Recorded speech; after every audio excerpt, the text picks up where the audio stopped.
Hello and welcome, Gemini, to your horoscope for June 2023. I am Jeff Smith. I'm going to be your professional astrologer for this reading here for you at Raise Your Vibration TV. And this is going to be a new feature that I'm going to be having from now on. And I used to incorporate astrology with our tarot readings. We're still going to have the tarot readings, so you're going to also have a intuitive tarot reading from me and also a horoscope. I love doing intuitive tarot readings, but I also love doing astrology. And I thought I could mesh the two together and present them that way, but it seemed like both sides were suffering from that. So I'm really excited to be able to launch both of these now. So either at the end of your tarot reading or the end of your horoscope here, you'll have the link to your next reading. So that's 2 readings each month that will give you intuitive guidance from your guides and the cards and from me. Well, not really from me, I'm the vessel. And then we go over the astrology for the month. So basically what we do is we just walk through the month and see how it affects you and your sign. And we go from there. And I've been doing these all weekend, and they have turned out to work pretty well. I'm really satisfied with it. So welcome to our first horoscope reading for you, Gemini. It's really impressive, really exciting. Let me know in the comments if you like it. And the reason why I like to do astrology by itself is because we can get a good idea how the month is going to go energetically. The planets don't do anything, but the energies and the relationships between them and us all are connected because we are all from one source. We are all connected to the universe, as above, so below. Wrap your head around that, Geminis. All right, so let's start off June because it's been great for fire signs and earth signs. That's another thing. Before we begin, I want to explain this. You can hear the neighbor's dog barking, I think. But anyway, I'm going to start doing and posting the readings, both tarot and astrology, by elements. So the order is going to be fire, earth, air, and water. You're round 3 of the air signs. So let's begin. All right. So for the beginning of the month, there's going to be a lot of tension, a lot of mental tension for you. Of course, that's where you are in a mental state. And it's bringing up old things from the past. It's also making you look at really how you think mentally, and it's giving you some perspective on it because that's what Pluto is going to be doing for quite a while for each of the signs, is that it does shake things up. But what you have to understand is it's making you look at things differently. And there's going to be a stressful time on your health and your emotions.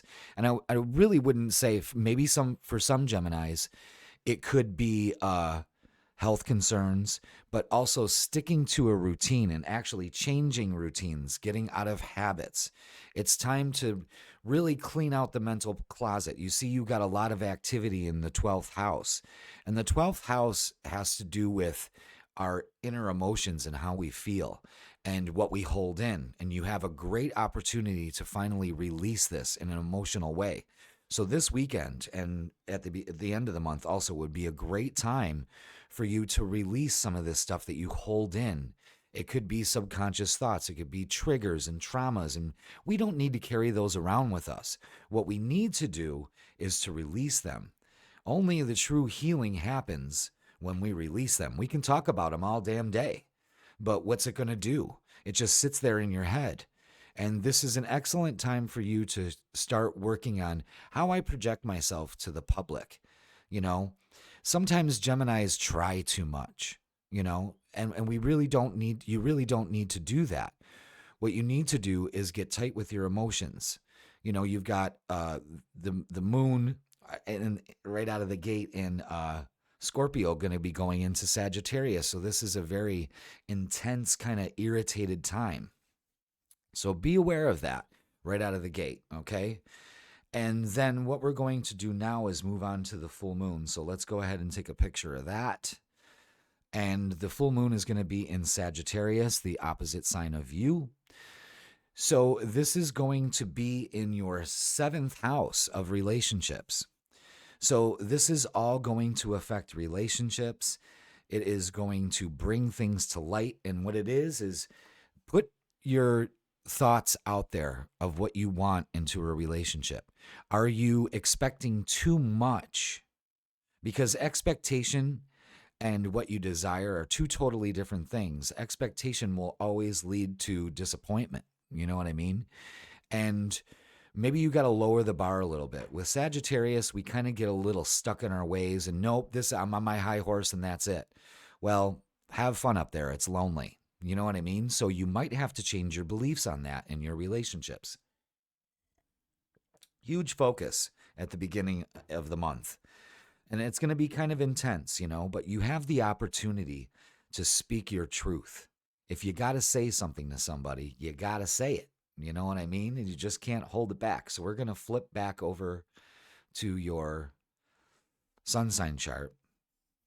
And then on the 5th, Venus, the planet of love, is moving into the sign of Leo. So not only do we have Mars in Leo racing through that fire sign, we also have Venus coming in. So we're moving out of a water sign in Cancer.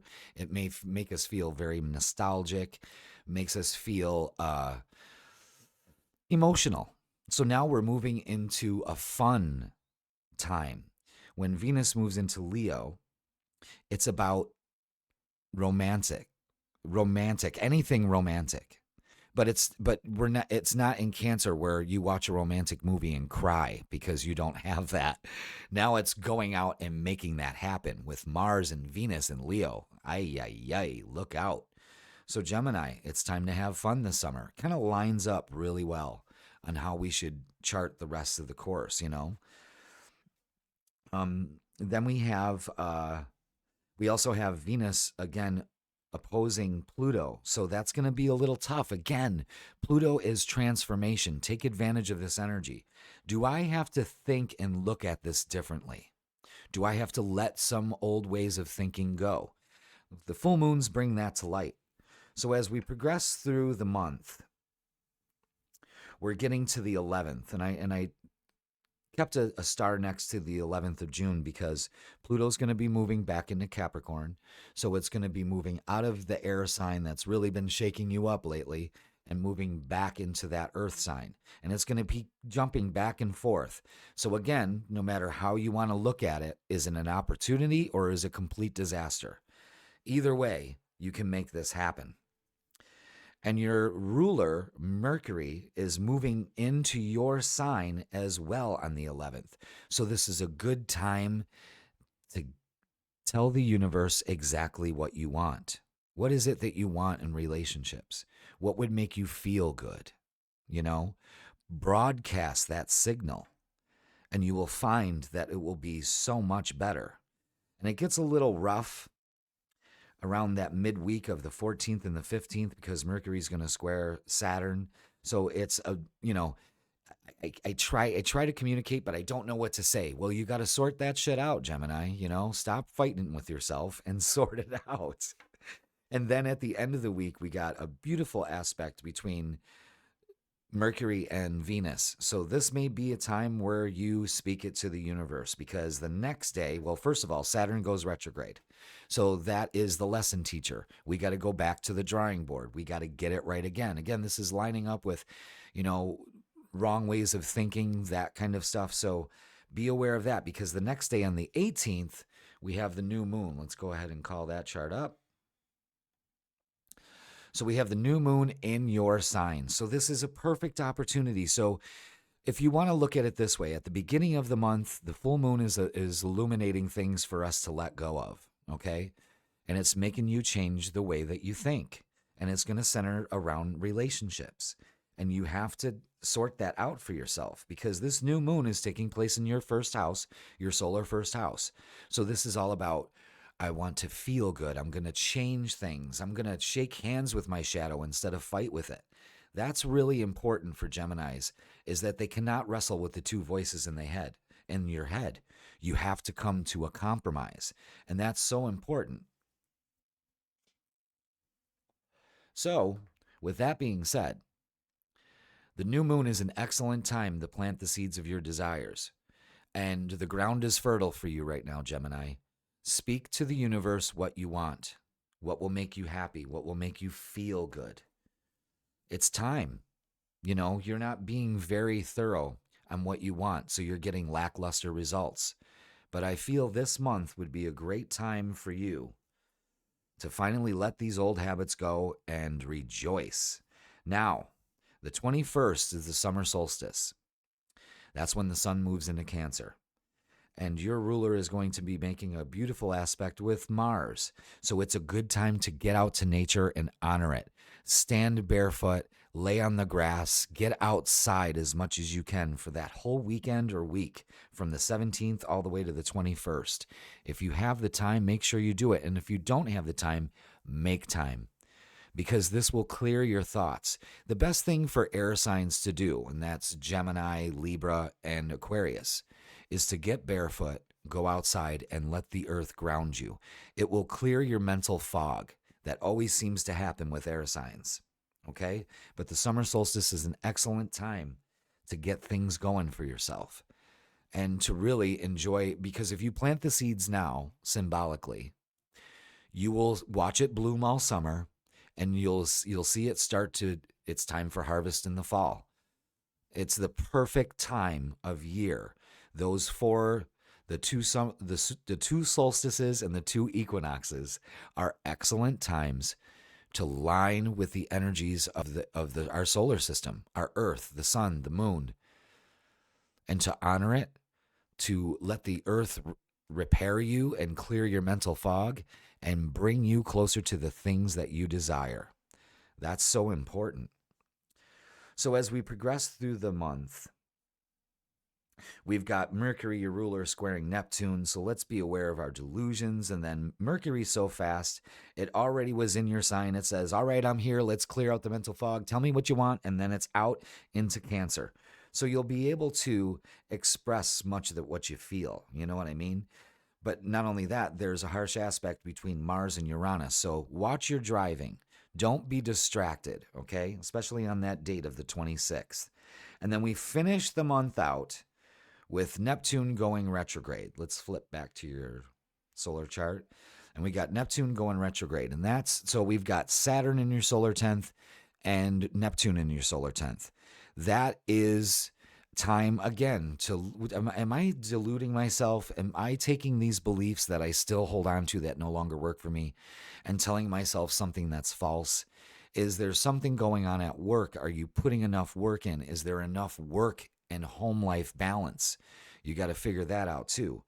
So we've got a beginning of the month of sorting out our mental trash, finding out what we want in relationships, because you'll probably find one this month, I guarantee it. And we want to be able to use this new moon in your sign on the 18th of June, to start making things happen for the rest of the 3 months that are before you right now. So with that being said, it's going to be an excellent summer, but we've got to clear the mental clutter. If it's one thing I need you to do, is clear the mental clutter and allow yourself open to relationships that are better for you, high vibing, and can fit into your life. Gemini, it may be a little rough at first, but I don't want you to freak out. I don't want you to flip. What I would really like you to do is to check out your tarot reading for your sign also, and take the two and listen to both of those advices, because one is intuitive and one is using the energies of the planets and their placement with us here on Earth. So utilize this info, and I hope that it helps. But plant those seeds for this month so you can start watching your beautiful flower bloom so you can harvest in the fall. We'll be on the whole journey together, Gemini. Don't worry. I won't lead you astray. I really enjoyed this. I hope you did too, Gemini. Don't forget to watch your tarot reading also for June, and I will see you in July.